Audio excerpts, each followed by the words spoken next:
할 말은 하면서 무시당하지 않는 기술. 숏 서머리. 한국인들에게는 말끝마다 같아요를 붙이는 이상한 화법이 있다. 어떤 의견이나 상황에 동의한다면 간결하게 나도 그렇다 라고 표현하면 된다. 그런데 굳이 나도 그런 것 같아요 라고 말한다. 많은 외국인들이 한국인들은 결론을 바로 드러내지 않고 말을 빙빙 돌려서 표현한다고 지적한다. 이는 자신의 생각을 에둘러 말하는 것이 겸손이라고 생각하는 문화에서 비롯된 것이다. 하지만 이 문제는 여기서 끝나지 않는다. 많은 사람이 해야 할 말을 못해, 즉 자기 주장을 하지 못하고 속으로 끙끙 앓는다. 심지어 그런 자신을 자책하면서 타인과의 관계에서 어려움을 겪는다. 왜 어떤 사람은 자기 주장을 잘하고 어떤 사람은 말 한마디 못하는 걸까? 자기 주장을 잘하는 사람들은 도대체 무엇이 다를까? 할 말은 하면서 무시당하지 않는 기술은 임상심리학자 올가 카스타네르가 자기 주장을 하는데 어려움을 겪거나 인간관계 때문에 고민하는 사람들, 인간관계에 대해 좀 더 진지하게 알고 싶어하는 사람들을 위해 쓴 책이다. 저자는 자신이 만나온 여러 내담자의 이야기를 중심으로 상대방에게 억눌리지 않고 반대로 상대방에게 화를 내거나 위협하지도 않으면서 할 말은 하고 좋은 관계를 유지하게 하는 자기주장 기술을 친절하게 들려준다. 이 책은 자기주장을 말하는 여느 책과는 다르다. 흔히 자기주장이라고 하면 상대방에게 억눌리지 않고 관계에서 이기는 법이라고 생각한다. 하지만 이 책에서 말하는 자기주장은 이기는 것을 목표로 하지 않고 자신과 타인을 존중하고 사랑하는 자존감에 더 가까운 개념이다. 자신을 소중히 여기고 존중하는 자존감 높은 사람만이 특정 분야에서 자신보다 뛰어난 사람을 기꺼이 인정하고 어떤 종류의 열등감이나 우월감 없이 타인을 동등하게 대하며 관계를 맺을 수 있기 때문이다. 살다 보면 때로는 자기 주장이 매우 강한 사람을 만난다. 그 사람은 가족, 친구, 직장 동료일 수 있는데 곁에 있다 보면 속을 긁어대기도 한다. 대화의 주제가 무엇이든 상관없이 스스로를 전문가라고 지칭하며 상대를 가리지 않고 자신의 통찰력과 의견을 표출한다. 이런 상황이 우리는 불편하고 불쾌하다. 그런데 여기에 알맞은 대응을 하지 않고 그대로 받아들인다면 결코 건강한 대인 관계를 형성할 수 없다. 할 말은 하면서 무시당하지 않는 기술은 자기 주장을 펼치는데 어려움을 겪고 있는 이들이 자존감을 회복하고 대인 관계를 편안하게 만들 수 있도록 명쾌한 해법을 제시해 줄 것이다. 할 말은 하면서 무시당하지 않는 기술. 저자 올가 카스타네르. 말 한마디 하는데도 생각이 너무 많은 당신에게 나는 일하다 때때로 잠시 숨을 돌린다. 서류 더미, 진료 기록, 참고 문헌이 수북이 쌓여있는 책상에 몸을 기댄 채 상담실을 둘러본다. 몇 년 전부터 온갖 종류의 문제를 안고 상담실을 찾아온 사람들을 맞이했던 나만의 공간이다. 상담실 한가운데 놓인 낡은 검은색 소파가 지금까지 견뎌낸 무게는 얼마나 될까? 일을 하다 보면 삶의 여러 얼굴을 보게 된다. 밖에서는 화려한 여성 사업가, 성공한 전문가, 재치 넘치는 주부, 세상 걱정 따위는 하나도 없을 듯이 재미있게 사는 학생이지만 여기 상담실에서는 그들 내부에 숨겨져 있던 다른 얼굴들이 드러난다. 그 학생은 실은 수줍음이 많고 또래 집단에서는 따돌림을 당하는 거부당하고 사랑받지 못한 외로운 사람이었을지 모른다. 지난 수년 동안 많은 사람을 상담하면서 나는 해답을 찾기 어려운 일련의 문제와 대면해야 했다. 그것들은 인간의 본성을 이해하기 위해서 매우 중요한 질문이었다. 예를 들면 부모님이 자녀들의 인생에 얼마나 큰 영향력을 미치는지, 어떻게 40이나 된 성인 남자가 늙고 몸이 불편한 아버지가 무서워 벌벌 떨 수 있는 걸까? 어떻게 저렇게 아름답고 똑똑한 소녀가 어머니에 대한 죄책감 때문에 우울하게 살 수 있을까? 종교 그리고 도덕성 같은 것들은 또한 어떤 영향을 끼치는지 등이었다. 그것들은 한 개인에게 죄책감과 나쁜 사람이라는 주홍 글씨를 새김으로써 그의 내적 세계를 무너뜨리곤 한다. 그런 질문들 때문에 머릿속을 맴돌게 된 개념이 바로 존중이다. 어떤 종류의 사람이 타인에게 존중받는 걸까? 왜 어떤 사람들은 천성적으로 타인에게 존중받을까? 누구도 그를 놀리지 않고 그에게 목소리를 높일 엄두를 내지 않는다. 반면 어떤 사람들은 타인들에게 무시당하고 굴욕당하면서 종종 놀림거리와 경멸의 대상이 된다. 내성적인 사람, 대인 관계 기술이 부족하거나 서툰 사람, 고독한 사람들은 매번 같은 문제를 안고 온다. 그들은 모두 타인에게 존중받지 못한다고 느낀다. 다른 사람들이 자신을 무시하고 싫어하고 따돌린다고 말한다. 왜일까? 못생기고 키가 작고 약하고 그저 그런 사람들이어서일까? 신체적으로 결함이 있어 남들보다 열등해서일까? 아니다. 전혀 그렇지 않다. 그렇다면 상대방에게 대응하고 방어하는 방식이 모든 차이를 만드는 것일까? 이 질문에도 마찬가지로 항상 그런 것은 아니라고 말하고 싶다. 보통 자신감이 없는 사람들에게 문제가 발생할 확률이 높다. 그렇다면 자신감이 대인 관계 기술의 핵심 요소라고 말할 수 있을까? 그렇게 볼 수도 있다. 그러나 곰곰이 생각해보면 그것 또한 절대적인 요소라고 할 수는 없다. 여러분도 알다시피 세상은 자신감이 없는 사람들로 가득 차 있으니까. 모르긴 몰라도 설문조사를 하면 90% 정도의 사람들은 살면서 한 번쯤은 자신감이 없었던 순간을 경험했을 것이다.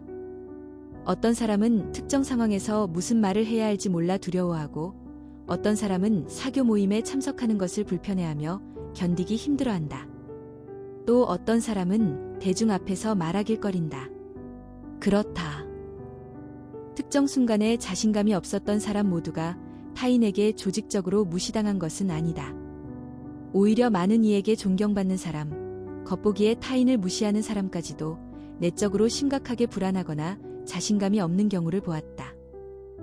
따라서 자신감이 있느냐 없느냐에 따라 상대방에게 존중받는지 아닌지가 결정되지는 않는다. 잠시 우리 일상을 떠올려보자. 우리는 친밀도가 저마다 다른 타인과 끊임없이 교류하면서 살고 있다. 일부 관계는 만족스럽고 일부는 그렇지 않다. 함께 있으면 자신감을 떨어뜨리거나 별다른 이유 없이 불쾌감을 느끼게 하는 사람도 있다. 여기서 잠깐 책 읽기를 멈추고 생각해보자. 살면서 어떤 상황이 당신을 자신 없게 했는가? 함께 있으면 기분이 나빠지거나 무시당한 느낌이 들거나 고독하게 만드는 사람이 주변에 있는가? 이 책을 읽는 동안 리스트를 작성해보자. 처음에는 기억나지 않았던 많은 상황이 분명 떠오를 것이다. 보통 좌절감을 느끼거나 화가 나거나 과소평가를 받거나 무시당할 때 기분이 나빠진다. 우리는 그 원인을 타인이나 상황에서 찾으려 한다. 하지만 실제 우리는 마땅히 받아야 할 대접을 못 받았거나 자신의 진가를 제대로 보여줄 수 없는 무기력한 상황에서 불편한 감정을 느낀다. 즉, 존중받지 못해서 기분이 나빠지는 것이다. 정도의 차이는 있겠지만 누구나 살면서 특정 순간에 소심해진 적이 있을 것이다. 그리고 앞서 말했듯이 제 아무리 자신감에 넘치는 사람일지라도 문득 자신이 초라해지는 순간을 한두 번쯤은 경험했을 것이다. 어떤 사람들, 소셜포비아나 대인관계를 극도로 두려워하는 사람들, 소심한 성격이 자신의 삶에 광범위하게 영향을 미친다고 생각한다. 반면 어떤 사람들은 특정 순간에만 소심해질 뿐이라고 여긴다.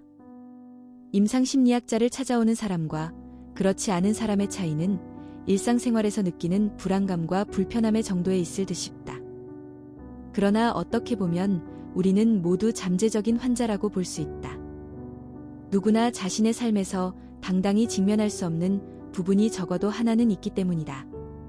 어쨌든 존중과 낮은 자존감에 대한 미스터리는 여전히 풀리지 않는다.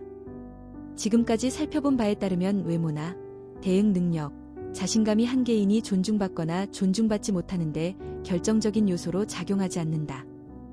그렇다면 상대방과의 관계 맺기에서 어떤 사람은 존중받고, 어떤 사람은 무시당하고, 어떤 사람은 편안해하고, 어떤 사람은 불편해하는 정확히 이름을 붙여 말할 수 없는 그것은 도대체 무엇일까? 한참 생각을 해봐도 답이 하나는 아닌 것 같다. 한 사람이 존중받기 위해서는 앞에서 언급한 다양한 요소가 필요하다. 일단 자신에 대한 자신감이 있어야 하고, 동시에 자기 인정 능력이 있어야 하며, 타인에게 정확하게 반응할 줄도 알아야 한다. 사회적으로 서툴지 않으려면 이 모든 것을 한 단어로 표현할 수 있는데 바로 자기주장이다. 요약하자면 다음과 같다.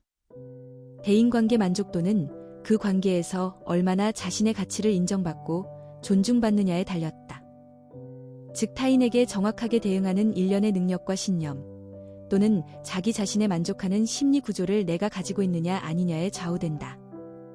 만약 이 말이 의심스럽다면 다음을 상상해보자. 두 사람이 파티에서 만났다. 한 사람이 먼저 말한다. 그렇지 않아도 널 만나고 싶었는데 너 내가 게으르고 약속도 지키지 않는다고 여기저기 떠들고 다닌다며? 그 말이 사실인지 거짓인지는 아직 모르지만 어쨌든 그런 말을 듣는 상대방은 당황스럽다. 혹시 질문한 사람이 누구냐에 따라서 힘든 것도 달라질까? 아니다. 자기 자신과 능력을 확신하는 사람이라면 그 질문을 누가 하든 상관없이 여유만만하게 이렇게 대답할 것이다. 무슨 소리야? 내가 잘못 알고 있어. 또는 맞아. 내가 왜 그런 말을 했는지 이유를 말해주지. 그리고 이런 상황에 큰 의미를 두지 않을 것이다. 반면에 자기 자신과 능력에 확신이 없는 사람은 이렇게 대답할 것이다. 아니야. 정말 아니라고. 난 안 그랬어. 또는 무슨 소리야. 비슷한 말을 했던 것 같긴 한데 그건 이런 상황보다 더 최악은 이 문제로 밤새 기분이 나쁠 거라는 사실이다. 자신감이라는 능력을 갖추고 있는 사람들은 자기 주장을 잘 펼칠 수 있다. 하지만 타인과 관계를 맺는 방식에 문제가 있는 사람들은 자기 주장에 서툰 경우가 많다. 자기 주장이 부족한 사람은 크게 두 가지다. 곧잘 자신이 무시당하고 존중받지 못한다고 느끼는 수줍은 사람들이 한 부류고 또 한 부류는 이들의 반대편에 있다. 이들은 공격적이며 상대방을 무시하고 상대방이 무엇을 필요로 하는지 상관하지 않는다. 둘 다 모두 관계 맺기에 서툰, 즉 자기 주장이 모자란 사람들이다. 다만 상반된 특징 탓에 치료하기 위한 접근 방법이 다를 뿐이다. 자, 이제 이 책의 주제인 자기주장이란 말이 수면으로 떠올랐으니 여러분에게 한 가지 주의할 것을 당부해야겠다. 이미 자기주장이라는 말을 들어봤거나 이 분야에 대한 책을 읽어본 사람도 있을 것이다. 그 책들은 어쩌면 지나치게 미국적이었을지 모른다. 즉 그 책만 읽으면 모든 문제에서 벗어나 인생의 승리자, 성공한 직장인으로 거듭날 수 있다는 속삭임을 들었을지도 모른다는 말이다. 그러나 나의 자기주장 개념은 그런 책들과 다르다. 좀 더 겸손하고 현실적인 개념일 수 있다. 내가 생각하는 자기주장은 누구 위에 군림하거나 누구 아래 열등하게 서 있지 않은 동등한 관계를 맺는 자존감이다. 자신을 소중히 여기고 존중하는 자존감 높은 사람만이 특정 분야에서 자신보다 뛰어난 사람을 기꺼이 인정하고 어떤 종류의 열등감이나 우월감 없이 타인을 동등하게 대하며 관계를 맺을 수 있다. 반면 자기주장이 없는 사람은 내성적이든 공격적이든 타인에게서 가치를 인정받고 싶어 하므로 자존감이 높을 수 없다. 할 말은 하면서 무시당하지 않는 기술. 보통 대인관계 기술에 대한 훈련은 자기주장 문제를 가진 사람이 보여주는 외적 행동을 고치는 데만 초점을 맞추고 있다. 하지만 이렇게 외적인 면만 개선하는 훈련만으로는 어떤 발전을 기대하기 어렵다. 먼저 인지 영역 차원에서 문제를 인식하고 다룬 후에 행동 기술 영역으로 넘어가야 한다. 한 가지 확실한 것은 비합리적인 신념을 갖고 있는 사람은 종종 자기 주장이 부족하거나 과해서 부적절하게 행동한다는 사실이다. 적절한 자기 주장 능력을 훈련하고 싶은 사람이 알아야 할 첫 번째 요소는 자신이 어떤 구체적인 행동을 보여줄 수 있느냐다. 다양한 종류의 압박감을 느끼는 상황 오해나 의심을 풀어야 하는 상황 등에서 사용될 수 있는 자기주장 기술이 있다. 여러분에게 가장 절박하고 어려운 상황이 무엇이냐에 따라서 어떤 유형의 훈련을 해야 할지 정할 수 있을 것이다. 먼저 흔히 볼 수 있는 자기주장 응답의 유형을 살펴보자. 자기주장 응답의 유형. 기본적인 자기주장. 자신의 이익과 권리에 대해 간단하면서도 명쾌한 표현. 이런 형태의 자기주장은 누군가에게 무시당하고 박한 평가를 받고 비난받을 때 주로 한다. 만약 다른 사람에게 무시당하고 최소한의 존중조차 받지 못한다고 느낀다면 결코 가만히 있어서는 안 된다. 그런 상황이 계속되도록 두지 말아야 한다. 즉, 당신의 권리를 표현해야만 한다. 당신은 자신이 무시당하는 것을 용인하지 않겠다는 것과 자신에게 그럴 권리가 있다는 것을 표현하기 위해 자신에게 꼭 맞는 편안한 표현 방식을 찾아야 한다. 중요한 것은 말을 할 때 단호하고 분명한 목소리로 이야기하되 상대방이 공격적으로 느끼지 않는 어조를 사용해야 한다는 것이다. 다음과 같은 예가 기본적인 자기주장 응답이다. 아직 내 말 끝나지 않았어요. 끝까지 말하고 싶습니다. 제발 강요하지 마세요. 나는 당신에게 할 수 없다고 이미 말했어요. 나도 말 좀 하게 해줄래? 아직 제대로 말을 하지 않았어. 소리치지 마세요. 나도 당신에게 소리 지르지 않고 있어요. 특별히 주의할 점은 자기주장 응답의 단호함을 점진적으로 상승시켜야 한다는 것이다. 상대방이 당신의 주장을 인정하지 않거나 당신의 권리를 무시하려고 해도 위축될 필요는 없다. 자기 주장을 하는 것에 대해 괜히 너무 집착하는 것은 아닐까라고 생각하며 양보할 이유도 없다. 공격적으로 응답하지 않되 인내심을 가지고 단호하게 대응할 필요가 있다. 예를 들면 내 말 막지 마세요. 내 말 끊지 말라고 부탁했습니다. 내가 하던 이야기를 끝내고 싶군요. 내 말에 끼어들지 마세요. 말을 끝마칠 수가 없네요. 내 말 좀 끝내게 해줄래요? 아니면 이렇게 계속 내 말을 끊을 건가요? 등이 있다. 이 부분에서 많은 사람이 품고 있는 의문 하나를 분명히 정리할 필요가 있다.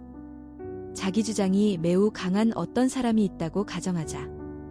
그가 잘 훈련된 자기 주장 기술을 상대방에게 적용하려고 하는데 상대방은 꿈쩍도 하지 않고 오히려 계속 무시하고 공격적이다. 이런 상황에서 어떻게 해야 할까? 답은 아주 분명하다. 당신은 일정한 한계까지만 다른 사람의 행동에 영향을 미칠 수 있다는 것이다. 그 한계를 넘어서면 그것은 더는 당신 문제가 아니고 상대방 문제이다. 만약에 거리에서 어떤 미친 사람이 흉기를 들고 나를 공격한다면 내가 아무리 신중한 사람이라고 해도 그 공격을 피할 방법이 없다. 자기 주장 문제도 마찬가지다. 자기 주장이 아무리 강한 사람이라고 해도 상대방이 인정하지 않는다면 그가 적용하려는 기술은 특별히 효과가 있지 않을 것이다. 그가 할 수 있는 일은 자신이 해야 할 일을 명확하게 했다는 자기에 대한 차분한 인정뿐이다. 나머지 일에 대한 책임은 상대방에게 있다. 공감의 자기 주장, 상대방을 인정한다는 것과 당신의 권리와 이익을 관철하기 위한 문제 제기. 이런 유형의 응답은 그 이유가 무엇이든지 간에 상대방이 상처받았다고 느끼지 않게 하는 것이 가장 큰 특징이다. 그러면서 자신이 무시당하는 것도 참지 않는 것이다. 공감하는 자기 주장은 자기 주장 훈련을 시작하기 위한 좋은 기술이다. 먼저 상대방의 입장에 서서 그를 이해할 수 있고 상대방에게 자신도 같은 권리가 있다는 사실을 확인시켜 줄 수 있기 때문이다. 응답은 다음과 같은 구조를 가진다. 당신이 하는 것을 이해한다. 당신은 그런 권리를 가지고 있다. 하지만 예를 들면 다음과 같다. 지금 내가 별로 좋지 않은 상황이라 내 노트를 돌려줄 수 없다는 건 이해하지만 나도 내일 그 노트가 급하게 필요해. 내 생각 충분히 이해해. 그럴 수 있어. 하지만 내 입장에서도 생각 좀 해줄래? 지금 나랑 파티에 가고 싶지 않다는 건 알겠어. 내 말대로 너는 그렇게 할 권리가 있어. 하지만 나는 너랑 파티에 가려고 준비를 다 끝낸 상태야. 주관적인 자기 주장, 비난이 아닌 상대방의 행동에 대한 묘사. 자신의 감정에 대한 묘사. 상대방의 행동이 미칠 영향에 대한 객관적인 묘사. 상대방에게 바라는 것에 대한 표현. 이런 유형의 응답은 상대방이 의식적으로 당신을 공격할 의사가 전혀 없다는 것이 명백할 때 사용할 수 있다. 이 유형의 응답은 아주 교묘하다. 당신에게 이런 응답을 받은 사람은 절대로 당신이 그를 공격한 것이라고 말하지 않을 것이다. 상대방이 당신에게 어떻게 영향을 미치는지 드러내는 것이 그를 공격하거나 그가 당신에게 저지른 잘못을 지적하는 것보다 훨씬 효과적이다. 이런 형태의 자기주장 표현은 부부나 친구들 사이에서 서로 반대의 상황에 처했을 때 적용할 수 있다. 특히 오래전부터 반복되던 상황을 분명하게 정리할 때 효과적으로 사용할 수 있다. 응답의 구조는 다음과 같다. 내가 뭐뭐 했을 때 뭐뭐 하다. 그러면 나는 뭐뭐 하게 느낀다. 그래서 나는 뭐뭐 행동한다. 나는 뭐뭐 하기를 선호한다. 긍정적 자기주장. 상대방의 좋은 점, 가치 있는 점에 대한 적절한 표현. 긍정적 자기주장은 가장 실천하기 쉬운 자기주장 행동이다. 직접 어떤 뜻을 함축하지 않아도 되고 무언가에 대해 방어할 필요도 없기 때문이다. 상대방의 말이나 행동에 대한 응답이 아니라 공을 던지는 사람이 바로 당신 자신이다.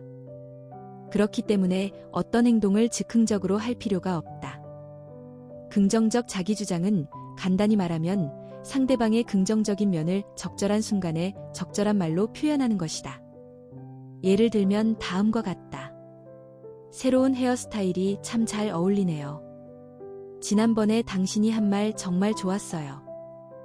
흔히 우리는 긍정적인 것을 일상적이라고 생각하기 때문에 상대방의 좋은 점을 칭찬하거나 상대방에게 찬사를 보내는 것을 잊고 지나가는 경우가 많다. 반대로 비판할 때는 말을 잘 아끼지 않는다. JV 보내든 이렇게 말했다.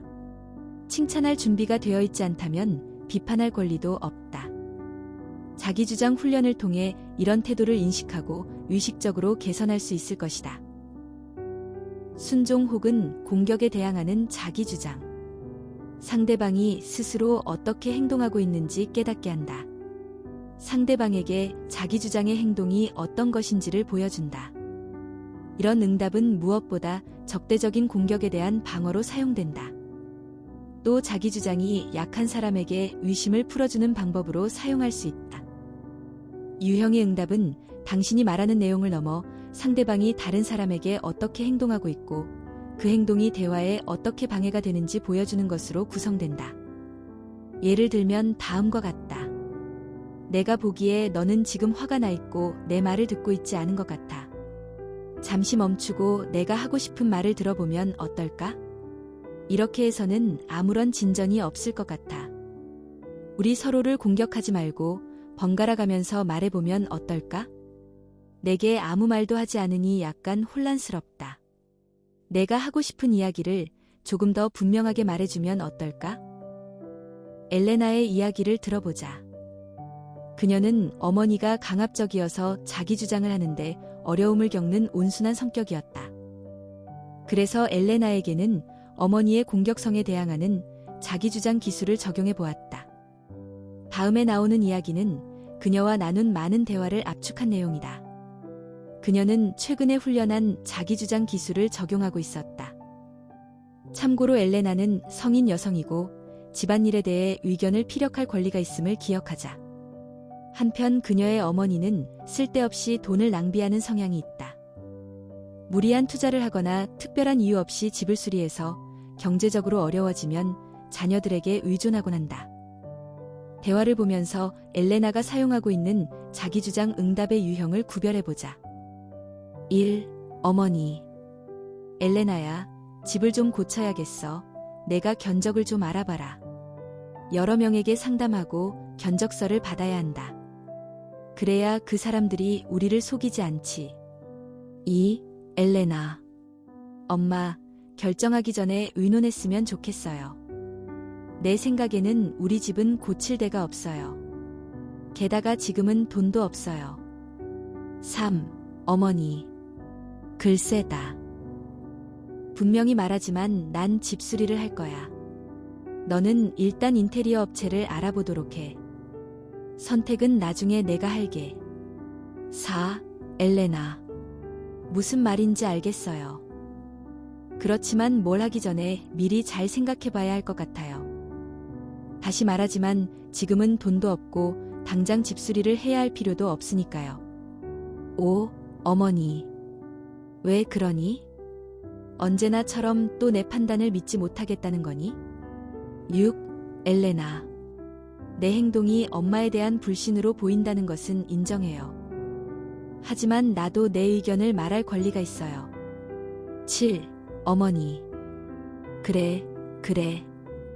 내가 무슨 말을 하든지 결국 결론은 항상 똑같지.